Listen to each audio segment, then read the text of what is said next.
십계명을 다 외울 수 있는 사람 있어? 순간 지금 외울 수 있는 사람 있으면 내가 뭐 상을 좀 줄까 했는데 없니? 십계명? 십계명을 아마 다 외우는 친구들이 없을 거야. 왜냐하면은 예전에는 십계명을 되게 막 중요하게 여기고 우리가 막 십계명 달달달 외우고 막 이랬는데 요즘은 어떤 그렇게 사람들에게 계명 혹은 명령 이런 것들을 이렇게 사람들이 받아들이기가 쉽지가 않아서 오늘날에는 이렇게 우리가 십계명의 얘기들을 잘 안 하게 되는 것 같아요. 근데 아마 완벽하게 외우시는 분들도 또 흔치 않은 것 같은데 오늘 이 시간에는 우리 친구들과 함께 십계명을 쉽게 외우는 방법에 대해서 한번 조금 나눠볼게요. 선생님 한번 띄워봐 주세요. 자, 여기 보면 신우이 안부 살간도 증탐 딱 요거 10개만 외우면 돼. 신우이 안부 살간도 증탐. 신우의 안부를 물어보는 그런 걸로 이렇게 생각하면 되는데 신우이 안부 살간도 증탐 이게 어떤 거냐면 이게 이제 십계명에서 중요한 글자들을 하나씩 따온 거야. 그래서 한번 보시면은 1계명 너는 나 외에는 다른 신들을 내게 두지 말라. 신. 그리고 2계명은 우상을 만들지 말라. 우. 그리고 3계명은 여호와의 이름을 망령되이 부르지 말라. 그래서 이. 그리고 4계명은 안. 안식일을 기억하며 거룩히 지키라. 그리고 5계명은 내 부모를 공경하라. 그리고 6계명은 뭐 자녀를 사랑하라 이런 건 없네.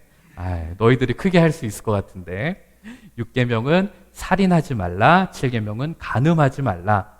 8계명은 도둑질하지 말라. 그리고 9계명은 내 이웃에 대해서 거짓 증거하지 말라. 그리고 10계명은 내 이웃의 집을 탐내지 말라. 그래서 신우이 안부 살간도 증탐 이렇게 외우면 어렴풋이라도 우리가 그 포인트의 단어들은 아마 찾아낼 수 있을 것 같아. 자, 그런데 이렇게 10개 계명 너무 많잖아. 사실 유대인들은 이거보다 더 많은 계명들을 만들고 있는데 그래도 10계명도 많은데 이 중에서 우리가 딱 하나의 계명만 붙잡아야 된다고 한다면 그건 바로 오늘 우리가 읽었던 바로 제1계명이야. 제1계명. 이것은 이 하나님의 명령, 하나님의 계명 중에 가장 기본이 되고 가장 핵심이 되고 가장 중요한 계명이 바로 너는 나 이외에 다른 신들을 내게 두지 말라. 이 말씀이야. 그런데 나는 이 말씀을 읽으면서 하나 마음에 걸리는 표현이 하나 있었어. 너희들도 이렇게 보면서 느껴지니 어떤 하나의 그 표현이 하나 이렇게 마음에 걸리는 게 있는데 선생님들은 어디가 걸리세요? 저 같은 경우는 다른 신들이라는 표현. 우리는 다른 신이라는 거에 대해서 이렇게 생각해 본 적이 없고 그리고 우린 교회에서 하나님 외에는 다른 신이 없다고 우리는 그렇게 배웠는데 다른 신? 그것도 단수가 아니라 복수형으로 되어 있어. 다른 신들이라고 표현이 되어 있어. 그러면 다른 신이 하나도 아니고 둘, 셋, 여러 명이라는 이야기인데 그럼 우리가 믿는 하나님 말고 다른 신들이 있다는 건가? 그렇게 많은 그게 무슨 말이지? 이런 생각을 나는 이 말씀을 보면서 하게 됐었어. 자, 한번 우리 선생님들과 우리 친구들에게도 여쭤보고 싶어요. 하나님 외에 다른 신이 있을까요? 하나님 외에 다른 신이? 속으로만 대답을 하시네요. 당연히 없죠. 당연히 하나님 외에 다른 신은 없습니다. 그런데 왜 성경은 왜 이렇게 다른 신 그리고 다른 신들이라고까지 복수의 표현을까지 쓰면서까지 말씀을 하셨을까? 자, 그 이유는 인간이라는 존재는 신을 만드는 존재이기 때문에 그래요. 그것도 하나 만드는 게 아니라 많이 만들어요. 참 놀랍죠? 우리는 신이 인간을 만든다라는 개념은 되게 많이 들어왔고 익숙한데 인간이 신을 만든다라는 개념. 그런데 한번 인류의 역사를 우리가 한번 돌아보면 이 말이 그렇게 이상한 것 같지도 않아요. 놀라운 일도 아니에요. 인간들은 사람들은 자기가 믿고 싶은 대상을 신으로 만들어서 경배해왔어요. 지금 이 화면을 보면 여러 가지 역사 속에서 나왔던 수많은 사람들이 만들었던 그 신의 모습이에요. 근데 보면 되게 정교하고 예쁘고 사실 되게 잘 만들었어요. 예술적인 감각도 뛰어나고. 그래서 세계 어느 곳을 가더라도 인류의 문명이 발달했던 곳에는 반드시 거기에는 신상이 있고 어떤 신전 같은 것들이 있어요. 그리고 거길 가서 보면 그 안에 엄청난 어떤 빼어난 예술적인 감각, 미학적인 것들이 담겨 있습니다. 그리고 그 안에는 인간의 어떤 간절함, 인간의 어떤 종교적인 심성, 그런 정성이 그 안에 고스란히 녹아져 있습니다. 그러나 아무리 정교하고 아무리 섬세하고 또 아무리 웅장하게 우리들이 신상을 만든다고 해도 인간의 손에 만들어진 그 신이 어찌 진짜 신이 될 수 있을까요? 성경은 명확하게 이런 만들어진 신들의 한계에 대해서 지적합니다. 시편 115편을 보면 이런 말씀이 있어요. 제가 한번 읽어보도록 하겠습니다. 그들의 우상들은 은과 금이요 사람이 손으로 만든 것이라. 입이 있어도 말하지 못하며 눈이 있어도 보지 못하며 귀가 있어도 듣지 못하며 코가 있어도 냄새 맡지 못하며 손이 있어도 만지지 못하며 발이 있어도 걷지 못하며 목구멍이 있어도 작은 소리조차 내지 못하느니라. 우상들을 만드는 자들과 그것을 의지하는 자들이 다 그와 같으니라. 자, 인간은 자기처럼 눈과 귀와 입이 달린 우상들을 만든다고 했어요. 그런데 이것은 단순히 어떤 물리적인 모양, 눈을 구멍을 뚫고 어떤 형태만을 얘기하는 것은 아닙니다. 인간은 자기가 보고 싶은 거, 그리고 자기가 듣고 싶은 거, 그리고 자기가 원하는 말을 해주는 그런 신을 만들어요. 그러나 인간에 의해서 만들어진 그 신은 사실은 아무런 능력이 없습니다. 보고 듣고 말할 수가 없습니다. 아무리 정교하게 빚어지고 아무리 정교하게 만들어도 그것은 사람에 의해서 만들어진 돌덩이 그리고 나무 조각에 불과한 겁니다. 그런데도 인간은, 사람은 끊임없이 신을 만들어냅니다. 지금 이곳에 계신 우리 선생님들과 우리 아이들에게 여러분은 지금 어떤 신을 믿고 계십니까? 라고 묻는다면 모두가 다 하나님을 믿는다고 얘기할 거예요. 그렇죠? 혹시 다른 거 얘기할 친구 있나요? 우린 모두가 다 이 예배당에서 우린 하나님을 믿어요라고 말할 겁니다. 자, 그런데 그렇게 대답하는 여러분들 가운데, 그리고 저도 포함해서 사실 우리가 내가 만든 신을 믿고 있는 사람이 얼마나 많은지 아세요? 그리고 더 안타까운 것은 그 사실을 인식조차 하지 못한 채 그냥 살아가고 있는 사람이 너무나 많다는 겁니다. 여러분들이 만든 신은 무엇인가요?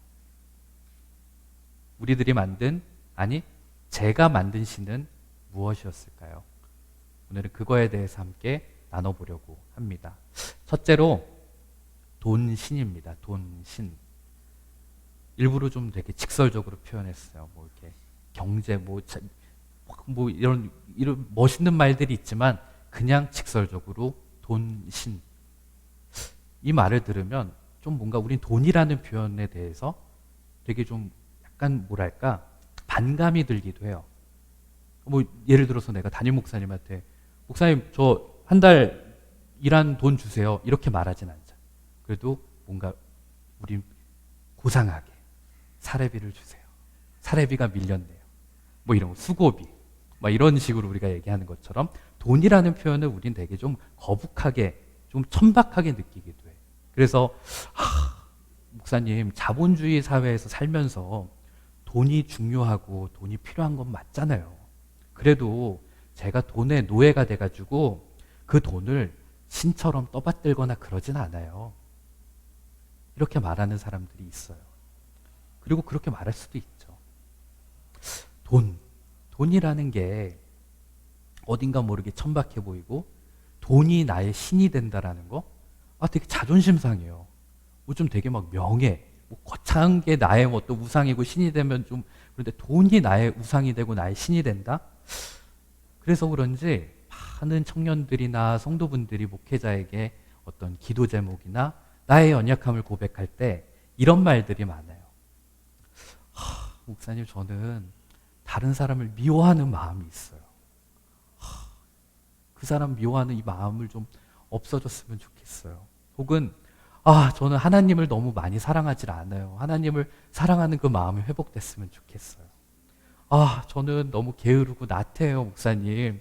저의 이런 나태함과 게으름이 좀 하나님 앞에 회복됐으면 좋겠어요. 이런 문제들을 털어놓는데 의외로 목사님, 저는 돈이 너무 좋아요. 이 돈에 제가 사로잡혀가지고 저 돈에 집착하고 돈에 욕심이 너무 많아요. 이렇게 말하는 사람은 별로 없어요. 왜냐하면 돈이라는 거는 뭔가 되게 천박하게 느껴지기 때문에. 그런데 우리 안에서 그 누가 이 돈에서 자유로운 사람이 누가 있을까요? 한번 여쭤볼게요.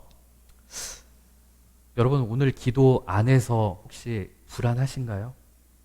나 오늘 아침에 기도를 안 했어.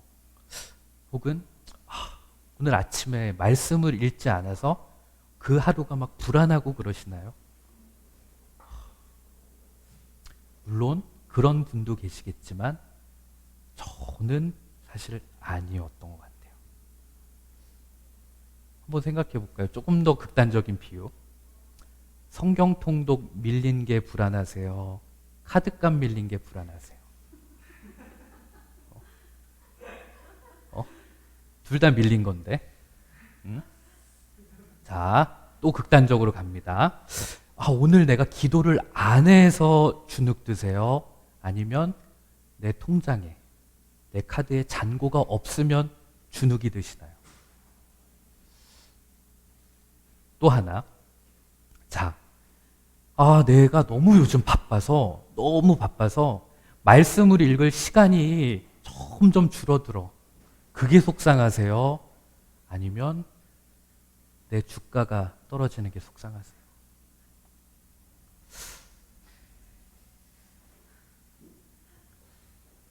여러분, 돈이라는 것은 강력해요. 엄청나게 강력한 거예요. 그래서 성경에서 예수님께서도 하나님과 돈을 견주어서 얘기를 하세요. 그 어떤 이방신도 하나님과 견주진 않았어요. 그런데 성경에서 예수님이 하나님과 돈을 동일선상에서 놓고 말씀을 하세요. 누가복음 16장 13절을 보면 이런 표현이 있어요.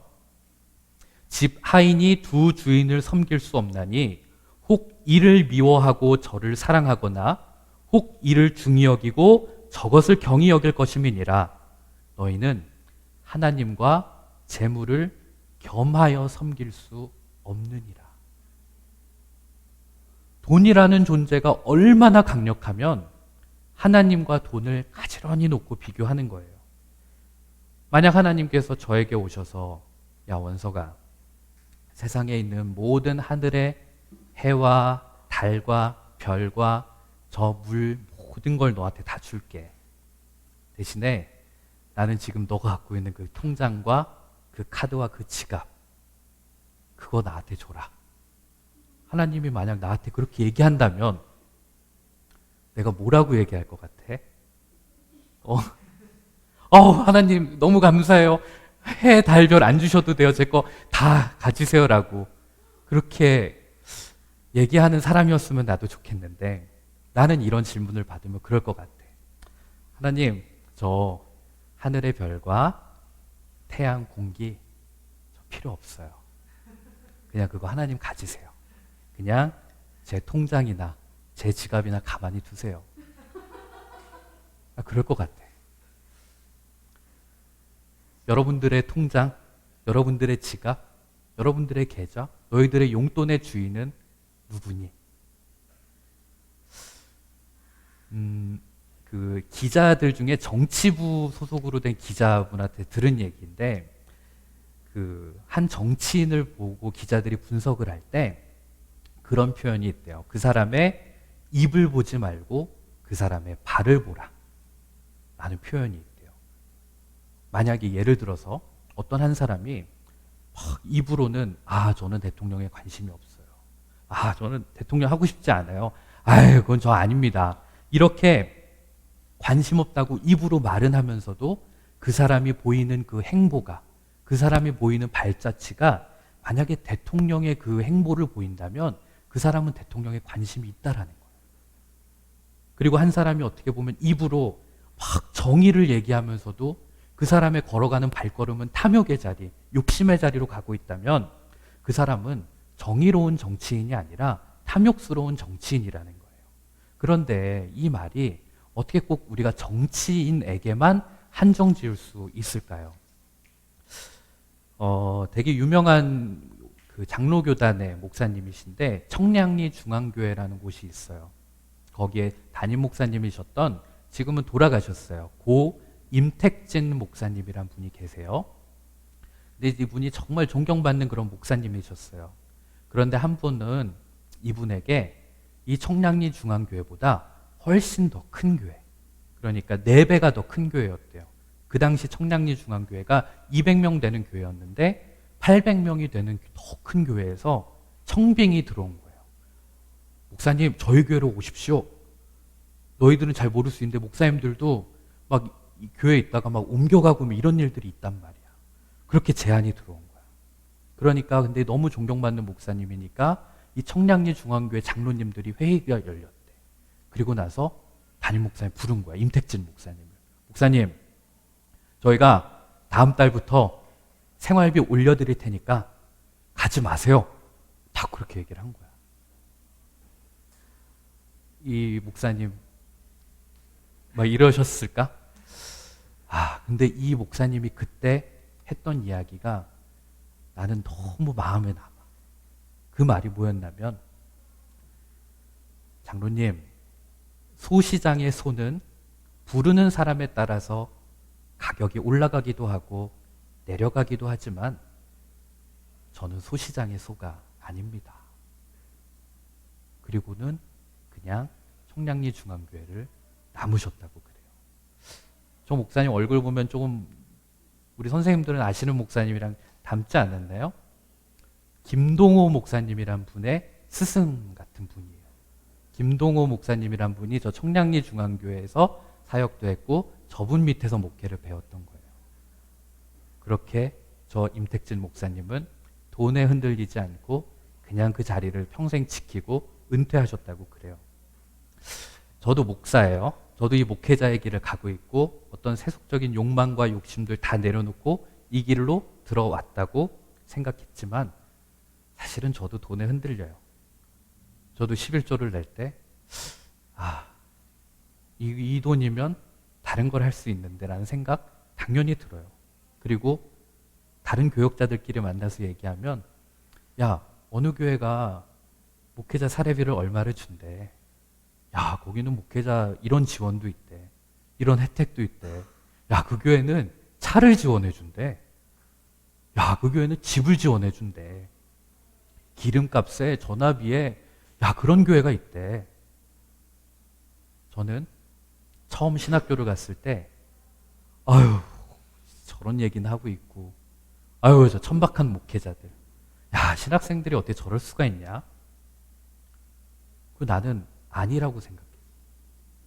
그런데 내가 신학대학원을 졸업하고 정말 이 현장에 나오고 내가 나 스스로를 잘 돌보면서 살아야 되는 이 상황이 오니까 그런 말들이 나를 흔들게 만들더라고. 그러니까 나는 사실 하나님과 돈을 겸하면서 섬기고 있던 그런 목회자였습니다. 여러분들의 마음은 누구를 섬기고 계신가요? 지금 여러분들이 가진 돈은 어디로, 누구에게로 흘러가고 있나요? 자, 두 번째 신은 성공신입니다. 성공신. 성공이라고 하는 신. 저는 이걸 만들어가고 있었어요. 이렇게 하면 어떤 분은 이렇게 말할 수도 있을 거예요. 목사님, 저는 그런 막 성공하려고 그런 야망 없어요. 저 뭐 자기계발서 이런 거, 저 그렇게 살고 싶지 않아요. 뭘 그렇게 요즘같이, 저는 워라밸도 있고, 저는 즐기면서 살고 싶고, 정말 이렇게 성공 아둥바둥하면서 살고 싶지 않아요. 그렇게 높은 자리, 대단한 자리 저 가고 싶지도 않고, 근데 무슨 제가 성공이란 신을 만들고 있다고. 이거는 전 아닌 것 같아요. 라고 말하는 분들이 있을 것 같아요. 자, 그런데 이 성공이라고 하는 신은 꼭 어떤 높은 자리에 가는 것만을 의미하진 않아요. 이 성공이라는 신을 우리들이 만들어내면 나의 존재 가치를 외부로부터 증명하려고 하는 거예요. 쉽게 말해서 내가 어떤 사람인지를 다른 사람을 통해서 다른 사람들로부터 인정받으려고 하는 욕구. 다른 사람이 나를 어떻게 보지? 다른 사람들이 나를 어떻게 평가하지? 하는 그런 외부적인 요소로 받아들이는 거죠. 자, 만약 여기에 내가 새로운 선생님 한 분을 모셔왔어. 근데 그분이 알코올 중독자래. 예를 들어서야. 알코올 중독자래. 그러면 우리 선생님들이 회의하면서 뭐라고 그럴까? 그 사람 안 돼요라고 대놓고 말은 못하겠지만 그분이 맞을까요? 청소년부인데, 다른 봉사면 모르겠는데 청소년부인데, 그리고 그분이 막 오셨어. 그럼 아마도 혐오하는 것까지는 아니지만 우리는 좀 불편할 거야. 자, 그런데 만약에 여기 내가 멀쩡한 선생님 한 분 모시고 왔는데 그분이 성공 중독자라고 한다면, 성공에 대해서 끊임없이 목말라 있고 다른 사람들의 인정에 대해서 끊임없이 목말라 있고 중독이 되어 있는 사람이라고 한다면, 근데 우리는 그건 잘 몰라. 그 사람이 그렇게 와도 별로 이상하게 여기지 않을 거야. 그러나 사실은 알코올 중독자나 일 중독자, 성공 중독자는 똑같습니다. 성공에 중독된 사람은 끊임없이 무언가를 성취하려고 해요. 끊임없이 뭔가를 이루어내려고 하고. 자, 그런데 우리의 가치는 사실 이미 하나님이 인정해 주셨거든요. 그런데도 나의 가치를, 내가 어떤 존재라는 것을 하나님이 아니라 성공을 통해서, 다른 사람의 인정을 통해서 그것을 얻으려고 하는 겁니다. 그러다 보니까 이런 사람들은 성공하지 못하면, 때로는 어떤 일이 잘 안 되면 급격하게 절망해요. 급격하게 낙심해요. 그리고 이런 사람들은 성공을 했어도 그렇게 온전히 기뻐하지 못해요. 그리고 또 다른 성공을 향해서 달려가요. 성공이라고 하는 신. 여러분들은 이 성공이라는 신에서 자유로우신가요? 저는 그런 줄 알았어요. 제가 전자공학을 공부하고 그러다가 이 목회자의 길을 왔을 때 나는 내 인생의 어떤 성공이라고 하는 것들을 다 내려놓고 이 길에 왔다고 생각했어요. 그런데 어느 날 사역을 열심히 하다가 내가 걸어온 과정을 딱 돌아보니까, 야, 내가 길만 갈아탔지 여전히 나는 이 길에서 똑같이 성공이라는 걸 추구하고 있더라고요. 저는 성공에 대해서 갈급했고 인정받고 싶었고 사회적으로 성공하고 싶었고 영향력 있는 사람이 되고 싶었어요. 돈도 많이 벌고 싶었고 사람들에게 존경받는 사람. 그래서 나는 사실 너희들 만날 때 늘 읽던 책들이 무슨 대기업 회장님들의 책이었고 자기 개발서였고 어떻게 하면 성공할 수 있는지 이런 책을 더 많이 봤단 말이에요. 그런데 내가 목회 얘기를 들어서고, 나도 처음에 열심히 목회가 잘 풀릴 때는 몰랐는데 어떤 목회 여정이 막히고 뭔가 하나하나 풀리지 않을 때, 내가 하나님을 나의 신으로 모시고 산 게 아니라 성공이라는 것을 나의 신으로 만들어 놓고 살고 있었구나 라는 것을 깨닫게 되었어요. 늘 사람들에게, 청년들에게 입으로 고백은 했어요. 하나님이 내 삶을 인도하고 계신다라는 것을 나는 믿고 입으로 고백하고 심지어 그렇게 설교를 하면서 살았어요. 그러나 내가 계획했던 대로 인생이 풀리지 않고 목회 여정이 나아지지 않고 내 삶 가운데 실패를 경험하게 되니까 내가 완전히 무너지는 모습을 보게 되었습니다. 그때 제가 알았어요. 내가 입으로는 하나님을 믿는다고, 하나님의 일을 한다고 하면서도 결국은 내가 내 성공, 내 욕망, 내 어떤 성취를 위해서 내가 달려갔었구나. 사실 그렇잖아요. 하나님의 종, 하나님의 일을 하는 사람으로 부름받은 사람이라면 내가 어떤 시험에 붙든지 떨어지든지 그건 하나님의 인도하심 속에 있는 거예요. 내가 어떤 과정을 풀리고 안 풀리고는 이미 하나님의 길 안에 있는 거라고요. 그런데 하나님의 일이라 생각하지 않고 이게 나의 일이라고 생각을 하니까 작은 실패에 낙심하게 되고, 그리고 작은 성공에 건방 떨고 교만해지는 모습이 나타나게 되더라고요.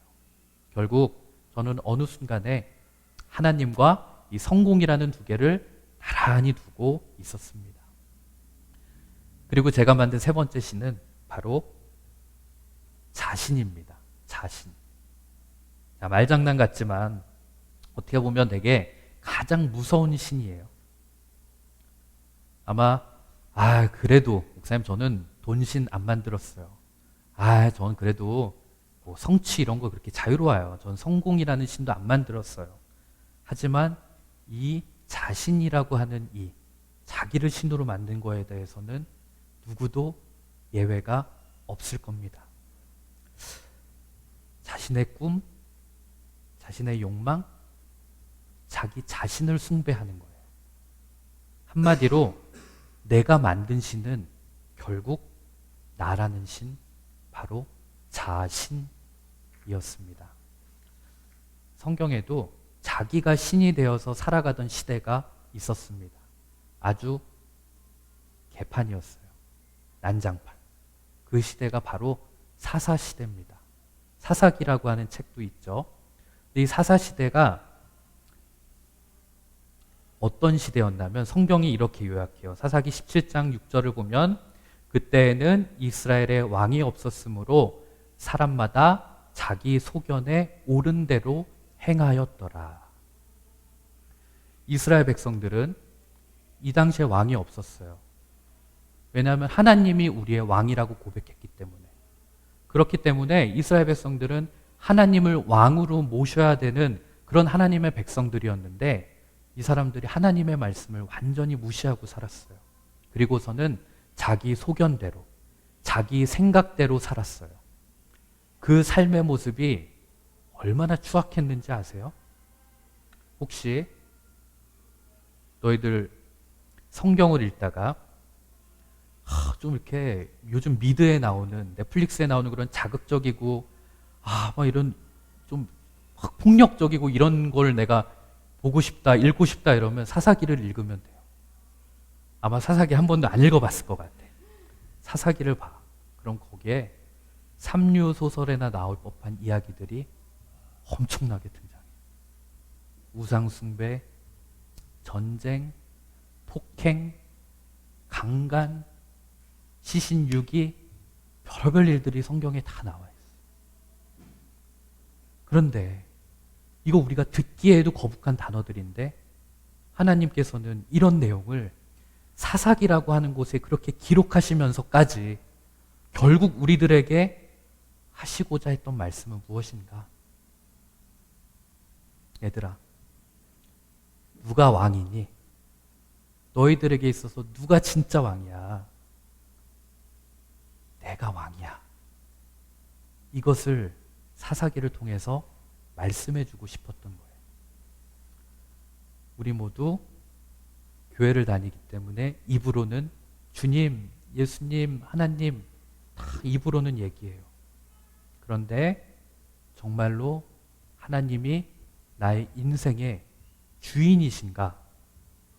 그리고 나는 그분을 정말 내 안에 모시면서 살아가고 있는가를 다시 한번 물어보고 싶습니다.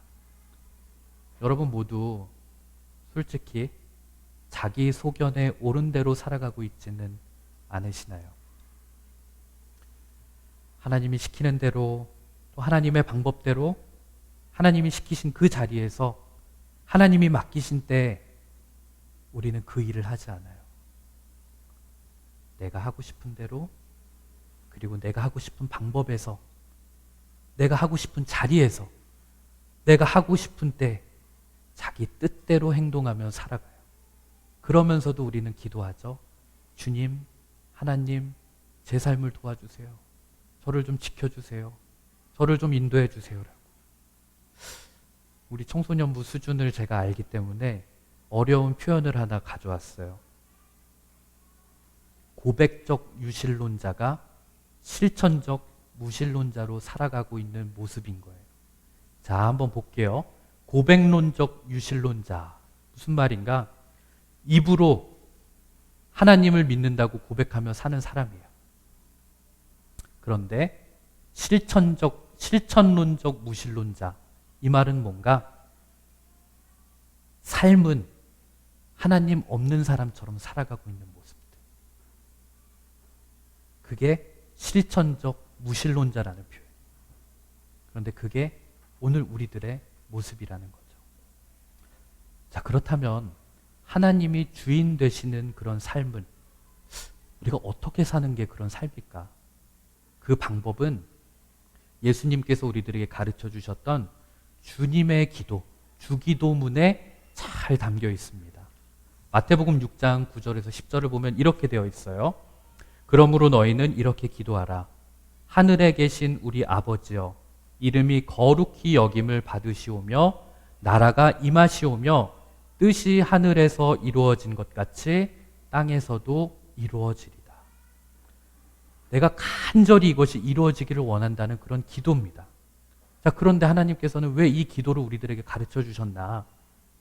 이 땅에 우리가 하나님의 백성으로 하나님의 자녀로 살면서 우리가 정말로 무엇을 추구하면서 살아야 되는지를 가르쳐 주신 거예요.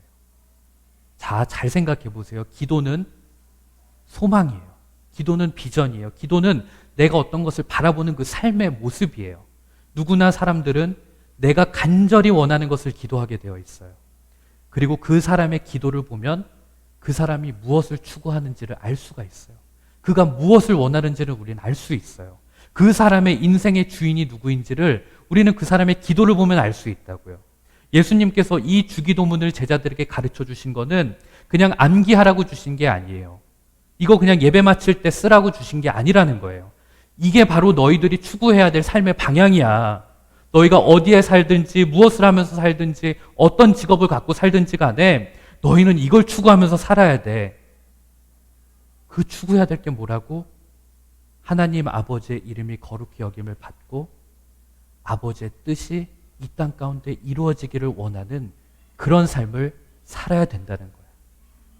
이게 하나님을 왕으로, 하나님을 내 인생의 주인으로 모시고 사는 사람의 방향성입니다. 방향성이라는 것은 100% 그 길이 아니야. 우리가 때로는 넘어질 때도 있고 쓰러질 때도 있고 돈이라는 유혹 속에, 성공이라는 유혹 속에 흔들릴 때도 있어. 그러나 우리 삶의 큰 방향은 하나님의 뜻이 이루어지길 원하며 살아야 된다는 거야. 신앙생활을 오래 하시는 분들이 계세요. 우리 교회에도 신앙생활을 수십 년 해온 권사님들도 많아요. 그런데 너희들은 지금 아직 아닌데 신앙생활을 오래 하던 분들, 그분들의 끝을 보면 결국은 둘 중에 딱 하나만 남게 되는데 그게 뭔가 하면 자기 숭배인가 하나님 숭배인가 딱 이 두 개로 나눠지게 돼. 우리는 다 그리스도인이라고 얘기하면서 살아가고 있기 때문에 우리는 아마도 앞으로 죽을 때까지 어떠한 신상 혹은 어떠한 우상을 만들진 않을 겁니다. 그리고 너희들이 어떤 신전을 세우거나 법당을 세우거나 하지도 않을 거야. 그러면 우린 이제 이 1계명에서 자유로운 사람일까요? 그렇지 않다는 거예요. 우리가 하나님을 믿는다고 하면서도 하나님을 내 욕망, 내 생각에 맞춰서 우리가 믿고 있는다면 그것은 결국 하나님이 아니라 내가 내 자신을 믿고 있다는 겁니다. 개신교 목사이긴 하지만 저는 사실 가톨릭에 있는 신부님들의 책이나 글도 많이 봐요. 그 중에 제가 되게 좋아하는 신부님이 한 분 계신데 가톨릭 쪽에서 성경을 가장 잘 가르친다고 소문이 난 분이에요. 송봉모 신부님이란 분이에요. 이분은 서강대학교에서 사제들에게 성경을 가르치는 분이에요. 그러니까 얼마나 탁월하신 분이겠어요. 근데 아주 되게 깔끔하고 잘 가르치세요. 근데 이 송봉모 신부님이란 분의 글을 읽다가 오늘 말씀하고 함께 나누면 좋을 글이 있어서 한번 갖고 와봤어요. 우리 한번 제가 읽어드릴게요. 상상하면서 한번 읽어보세요. 언젠가 하나님과 이야기하고 싶어 했던 사람이 있었다. 그가 하나님께 말씀드렸다. 하나님, 모세에게 하셨던 것처럼 가시덤불을 태우소서. 그러면 제가 당신을 따르겠습니다. 하나님, 여호수아를 위해 하셨던 것처럼 성벽을 허무소서. 그러면 제가 당신을 따르겠습니다. 하나님, 갈릴리 호수에서 제자들을 위해 하셨던 것처럼 성난 파도를 잠잠하게 해 주옵소서. 그러면 제가 당신을 그 말씀을 듣겠습니다. 이 사람은 이렇게 기도한 다음 그 사람은 가시덤불 위에 그리고 성벽 가까이에 그리고 호수 근처에 앉아 있었다.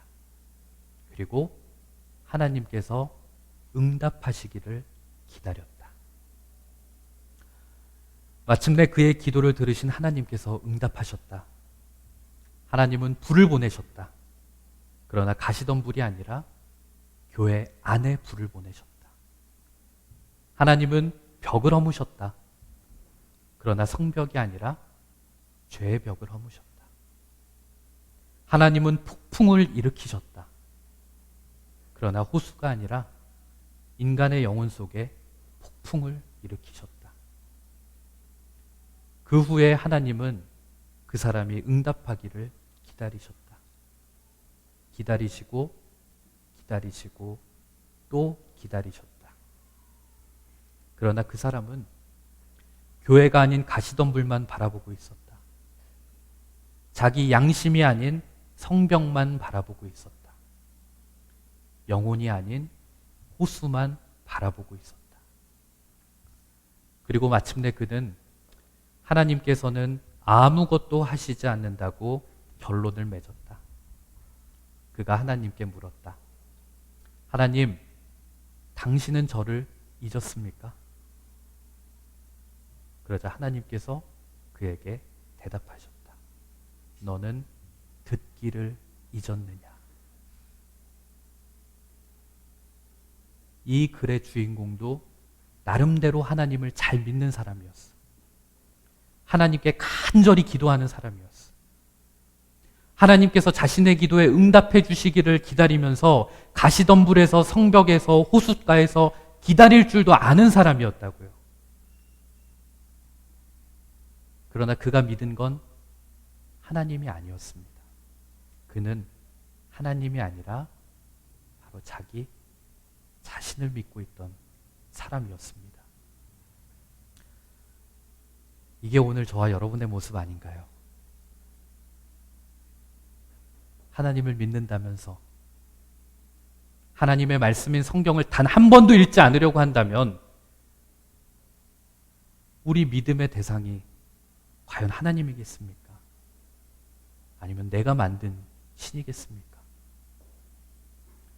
하나님을 우리들이 믿는다고 하면서도 하나님을 단 한 번이라도 느껴보려고 하지 않고 그분의 음성에 귀 기울이는 기도조차 하지 않는다면 그야말로 그 사람은 하나님이 아닌 내가 만든 신을 숭배하고 있는 것 아닐까요? 하나님을 믿는다고 하면서도 그저 형식적으로 주일 예배 한 번 참석하는 것으로 일주일 동안 이 세상에서 내가 하나님의 뜻을 구현하면서 살 수 있다고 믿는 것만큼 그런 어리석은 사람이 있다면 그 사람은 하나님이 아닌 자기 자신을 숭배하고 있는 사람 아닐까요? 사랑하는 우리 선생님들 그리고 우리 청소년들, 이 시간에 우리의 욕망으로, 우리의 욕심으로, 우리의 생각으로 하나님을 믿는다고 하면서도 하나님이 아닌 다른 신을 섬기고 살았던 우리들의 그 어리석음을 내려놓을 수 있었으면 좋겠습니다. 여러분, 하나님은 스스로 계신 분이에요. 하나님은 영원하신 분이에요. 하나님은 무한하신 분이에요. 하나님은 이 세상 그 어떤 것으로도 표현될 수 있는 분이 아니에요. 우리의 부족한 입술로는 그분을 온전히 담아낼 수가 없어요. 만약 우리가 살면서 누군가가 나는 하나님을 다 알았어 라고 말한다면 어쩌면 그 사람이야말로 가장 하나님을 모르는, 어쩌면 가장 하나님과 멀리 떨어져 있는 사람일 수도 있습니다. 말씀을 통해 자신을 보여주시는 하나님을 겸손히 알아갑시다. 기도를 통해 겸손하게 하나님의 음성에 귀 기울입시다. 예배를 통해 하나님 앞에 우리를 온전한 제물로 드릴 수 있었으면 좋겠습니다.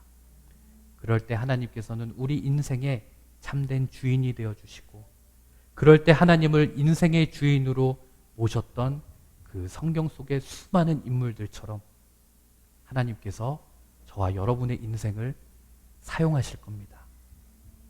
하나님께서는 인간에 의해서 만들어진 신이 아니라 천지를 창조하시고 살아계신 하나님이시기 때문입니다. 기도하겠습니다.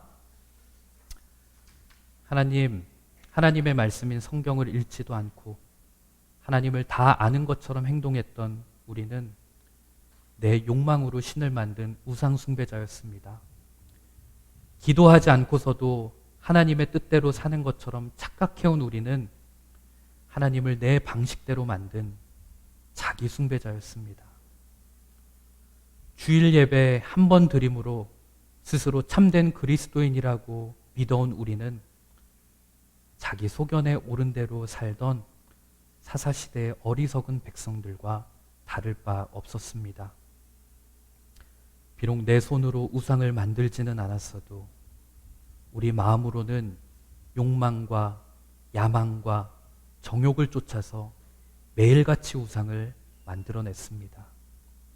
우리의 모든 잘못을 주님 앞에 회개하오니 주님 용서하여 주옵소서. 이 시간 우리의 간절한 기도로 마음속에 있는 모든 우상을 스스로 파괴할 수 있도록 도와주옵소서. 내가 하나님을 다 알았다고 말하는 순간 사실은 하나님과 가장 멀리 떨어져 있는 순간임을 기억하게 하여 주옵소서. 하나님께서 자신을 알려주시는 성경 말씀과 기도를 통해 날마다 겸손하게 하나님을 더욱더 깊이 알아가게 하여 주옵소서. 그리하여 피조물에 불과한 내가 신을 만들려고 하는 어리석을 범하지 않고 하나님께서 지으신 그 형상대로 쓰임받는 인생이 되게 하여 주옵소서. 예수님의 이름으로 기도합니다. 아멘.